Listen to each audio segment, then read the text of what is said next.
San Antonio de Padua, llamado así por la dilatada residencia que hizo en esta ciudad, dichosa también y rica, porque posee el precioso tesoro de su santo cuerpo, nació en Lisboa, corte de Portugal, el año de 1195, y en el bautismo se le puso el nombre de Fernando. Fueron sus padres Martín de Bulloens y María de Tavera, ambos de antigua y calificada nobleza, pero aún más que por ella, distinguidos por su virtud sobresaliente, en fuerza de la cual no perdonaron medio alguno para dar a su hijo una educación tan digna de su piedad como correspondiente a su ilustre nacimiento. Ahorraron muchas lecciones a los maestros el ingenio, la inclinación y el natural de Fernando, que desde luego dio señales de declararse alumno de la virtud. Era su padre oficial en el ejército del rey don Alfonso, y no pudiendo atender por sí mismo a la mejor crianza de aquel hijo, a quien por tantos títulos amaba tan tiernamente, le puso pupilo en los canónigos de la Catedral de Lisboa, en cuya escuela se dedicó principalmente a los ejercicios de la virtud, y juntando a la ciencia de los santos, la aplicación y el estudio de las ciencias humanas, en poco tiempo llegó a ser tan virtuoso como sabio. Al amor de la virtud se siguió naturalmente el tedio y el disgusto que le causaban todas las cosas del mundo. Conoció sus peligros y resolvió huir de ellos, siendo todo su cuidado buscar en el retiro asilo seguro a su inocencia. Contaba solos 15 años cuando tomó el hábito en los canónigos reglares de San Agustín, cuya casa, bajo la advocación de San Vicente, está sita en un arrabal de Lisboa. En poco tiempo fue el novicio dechado y confusión de los más antiguos, siendo el ejemplo y la admiración de todos su fervor, su devoción y su cordura. Pero como las frecuentes visitas de sus parientes turbasen algún tanto la quietud de su retiro, pidió y obtuvo licencia de sus superiores para retirarse a la abadía de Santa Cruz de Coimbra. Luego que se vio en aquella dulce soledad, olvidando al mundo y a todo lo que en él amaba, se entregó a Dios enteramente, distribuyó todo el tiempo en la oración, en la lección de la Sagrada Escritura y en el estudio de los santos padres, acabando de perfeccionar aquel inocente corazón la contemplación y la penitencia. Tomó Dios de su cuenta el magisterio de Fernando, instruyéndole en la oración y descollando su mérito a pesar de su humildad.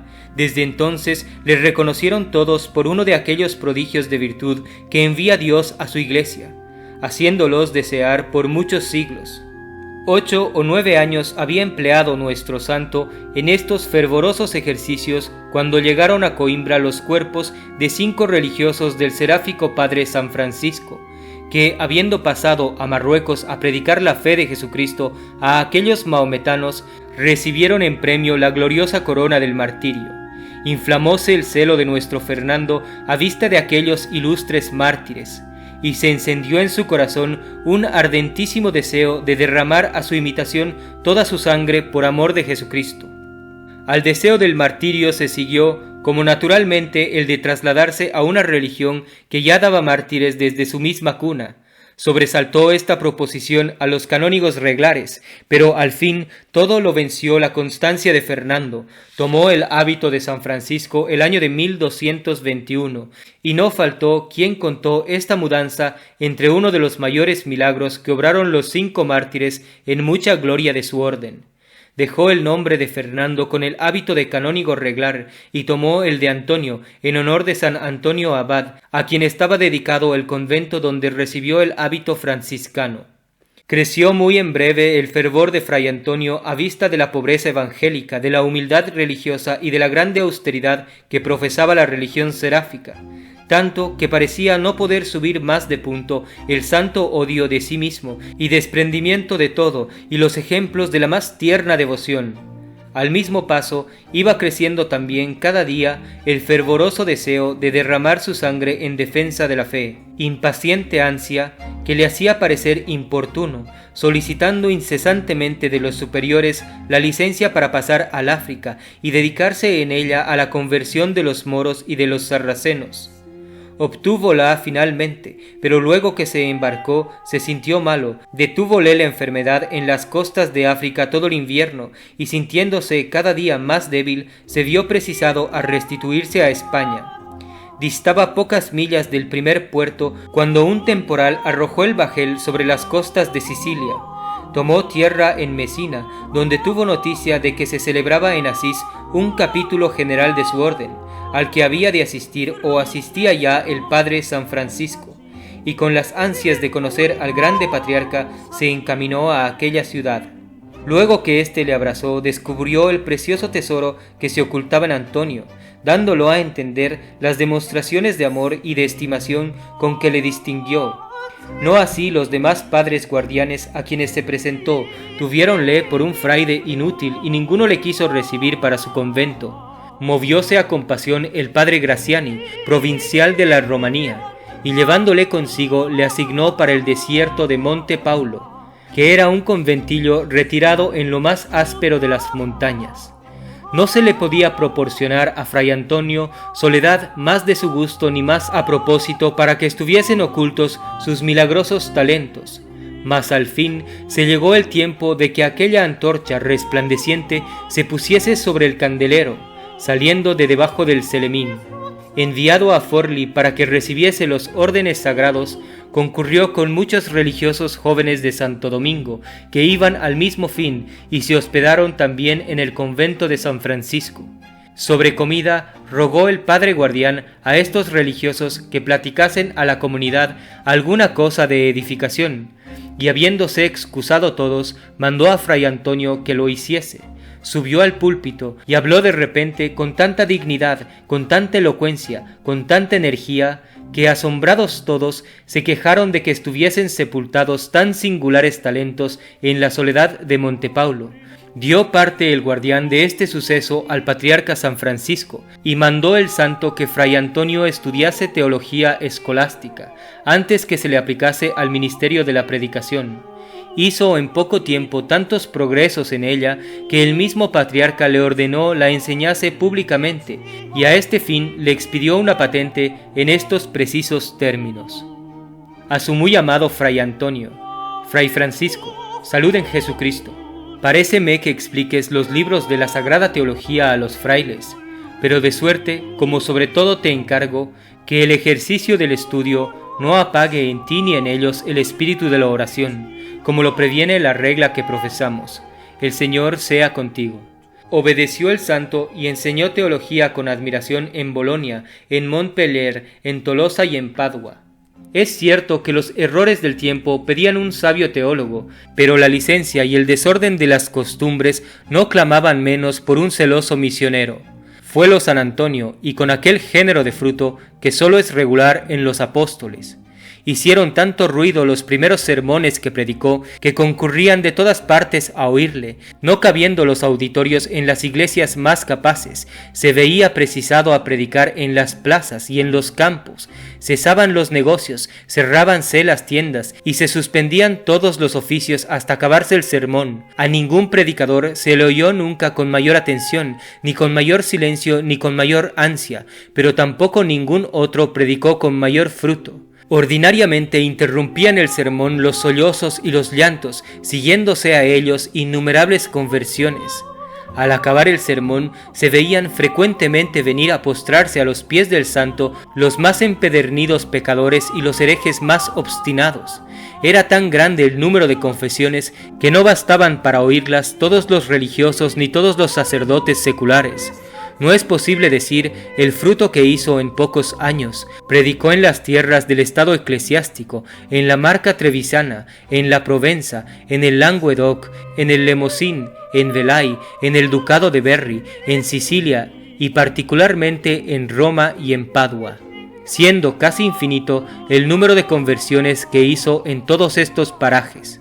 A la verdad, tampoco se ha visto desde el tiempo de los apóstoles hombre más poderoso en obras y palabras. Raro enfermo dejó de recobrar la salud después de haber recibido su bendición, y se puede asegurar sin arrojo que los milagros hechos por nuestro santo, si no exceden, igualan a los mayores que se habían obrado hasta entonces, tanto en el número como en la calidad. Confesándose un mozo con el santo, se acusó de que había dado un puntapié a su misma madre. Afeóle a Antonio este delito con tanta eficacia y con tanta viveza que el pobre mozo, aconsejándose solo en el horror que le causó su atrevimiento y con el dolor de haberle cometido, se retira exhalado a su casa, entra en su cuarto y córtase el pie.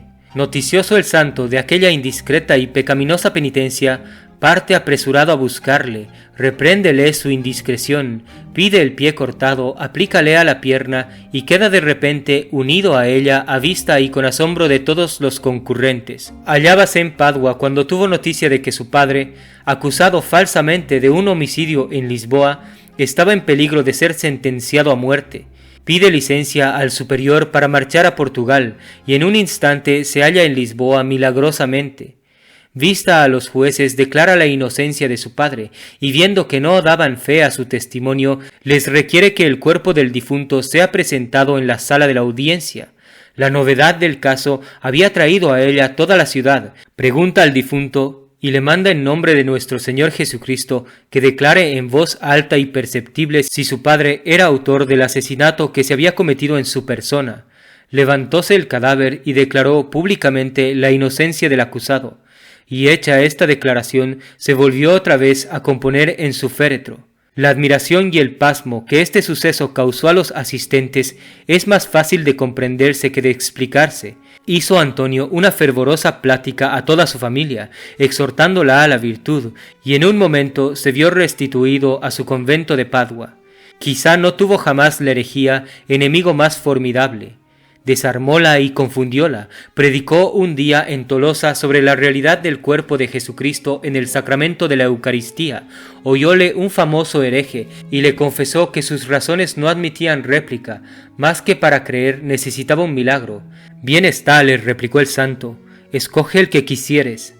Pues el milagro que escojo, respondió el hereje, es que mi mula, estando bien hambrienta, deje la paja y la cebada por postrarse delante de una hostia consagrada. Sea así, repuso Antonio, haz ayunar a tu mula el tiempo que te pareciere. Dejóla el hereje 3 días sin comer bocado, y al cabo de ellos toda la ciudad fue testigo del prodigio. Puesta la hostia consagrada delante del animal y una cebadera bien proveída al otro lado, a pesar de la furiosa hambre que la incitaba, dobló las rodillas delante de la sagrada hostia, y hasta que se retiró no hubo forma de probar el pienso que la presentaban. No pudo resistirse la obstinación a tan portentoso milagro, convirtióse el hereje, y a su conversión se siguieron otras muchas. Subió al púlpito en cierto pueblo marítimo lleno de herejes y de hombres perdidos. Ninguno concurrió a oírle. Vase a la orilla del mar, y lleno de confianza en el Señor, grita a los peces, pues no hay quien quiera oír la palabra de Dios. Vosotros que sois criaturas suyas, venid y con vuestro rendimiento confundid la indocilidad de estos impíos. Prodigio extraño, llenóse la playa de peces, que sacaron luego las cabezas en ademán de atentos, hízoles una patética exhortación sobre la omnipotencia del Señor, y los despidió echándoles su bendición, milagro que obró la conversión de todo el pueblo. Todo predicaba en San Antonio, su modestia, su humildad, su mansedumbre, sus gratísimos modales. Primero ganaba los corazones y después los convertía. Apoderóse de Verona, de Padua y de casi toda la marca trevisana el tirano Eselino. Llenó a Italia de carnicería y de terror, burlándose igualmente de las fuerzas de los príncipes confederados contra él que de las excomuniones de los sumos pontífices. Solo a San Antonio se humilló. Púsole el santo delante de los ojos con tanto celo y con tanta intrepidez el número y la enorme gravedad de sus pecados, afeólo sus crueldades con tanta eficacia y energía que detuvo el curso de aquel precipitado torrente. Respetóle Eselino, echóse a sus pies y prometió convertirse. No lo cumplió, pero se contuvo mientras el santo vivió, aunque después de su muerte volvió a sus primeros desórdenes y tiranías. Al mismo tiempo que Antonio trabajaba con tanto celo y con tanto fruto en la conversión de los pecadores, no se olvidaba de atender a las necesidades de su orden. Había sido electo por general de ellas Fray Elías, hombre ostentoso y arrogante, de espíritu muy contrario al del santo patriarca. Comenzó a introducir en la seráfica familia la relajación y la licencia.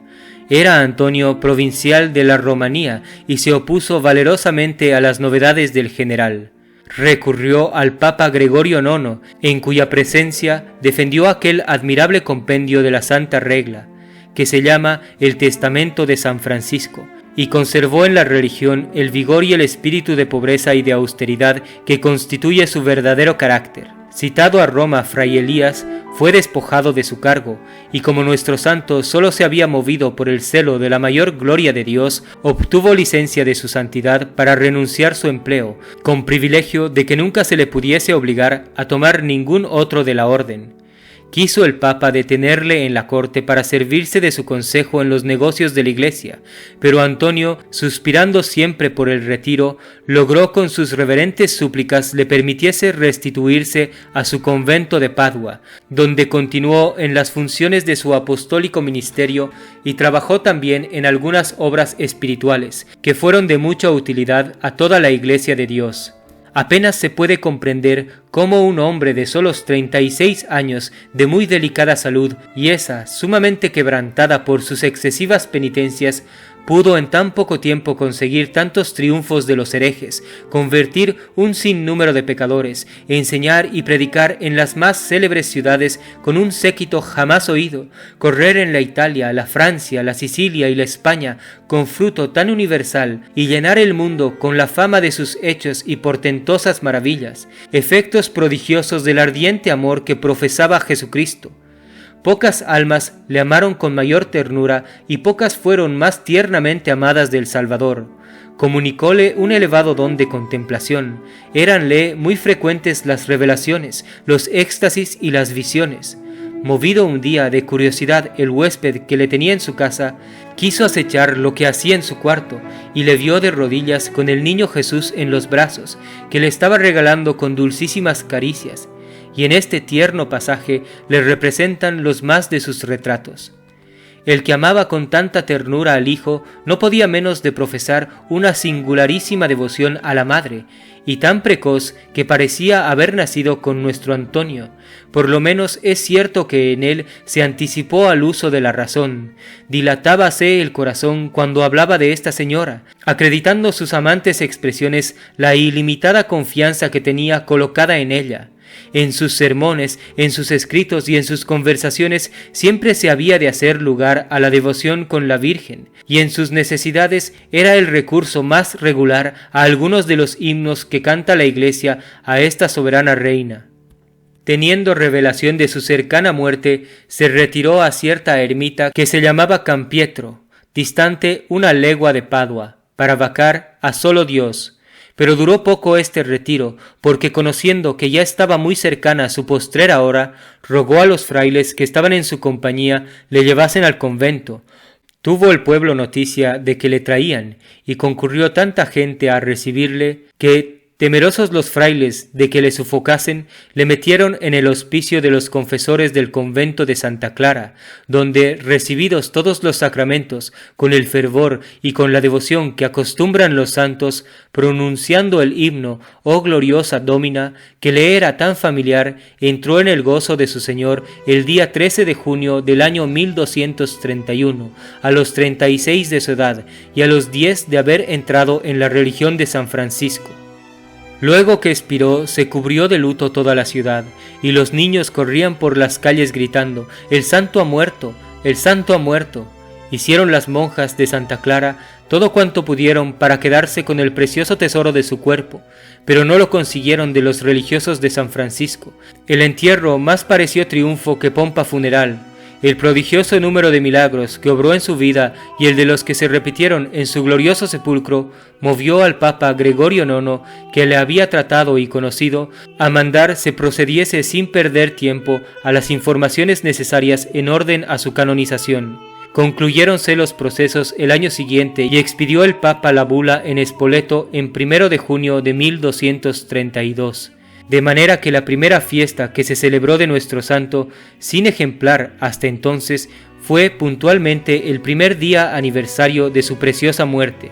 32 años después de ella hizo levantar la devoción de los paduanos una de las más suntuosas y más magníficas iglesias que se admiran en el universo, a donde fueron trasladadas sus reliquias. Descubrióse la caja y se halló toda la carne consumida, pero la lengua, instrumento de tantas conversiones, así de herejes como de pecadores, tan fresca, tan rubicunda y tan hermosa como si el cuerpo estuviera vivo. Tomóla en sus manos San Buenaventura, general a la sazón de la orden, que asistió a esta traslación, y teniéndola en ellas, exclamó diciendo: «Oh bienaventurada lengua, empleada siempre en alabar a Dios y en hacer que otros le alabasen, tu incorrupción muestra bien cuán agradable le fuiste». Venérase hasta el día de hoy esta admirable reliquia, colocada en uno de los más primorosos y más ricos relicarios que se conocen en todo el orbe cristiano. Todos saben la general devoción que profesan los fieles a este gran santo, y el universal recurso a su protección en todas las necesidades, pero singularmente para hallar las cosas perdidas.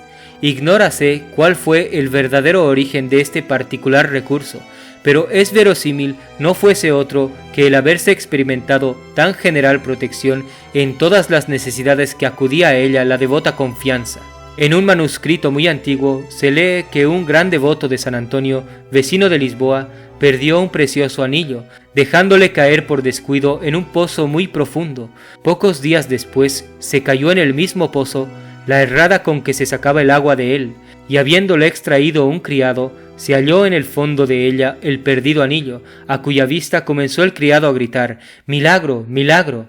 Todas las maravillas que cada día está obrando Dios por los méritos de este prodigioso santo se compendian en el siguiente responsorio con que comúnmente invoca la devoción a San Antonio.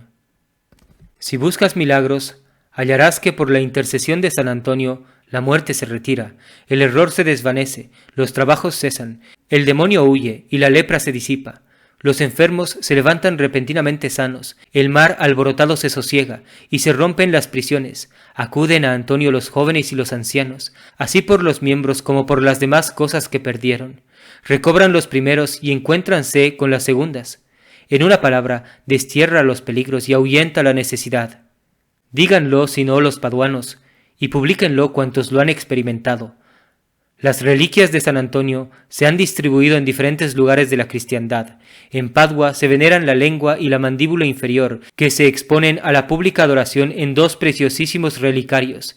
En Lisboa, un hueso de sus brazos, que fue enviado al rey don Sebastián el año de 1570, y en Venecia la parte de un brazo, colocada en el suntuoso altar que la Serenísima República erigió a San Antonio en la iglesia de Nuestra Señora de la Salvación.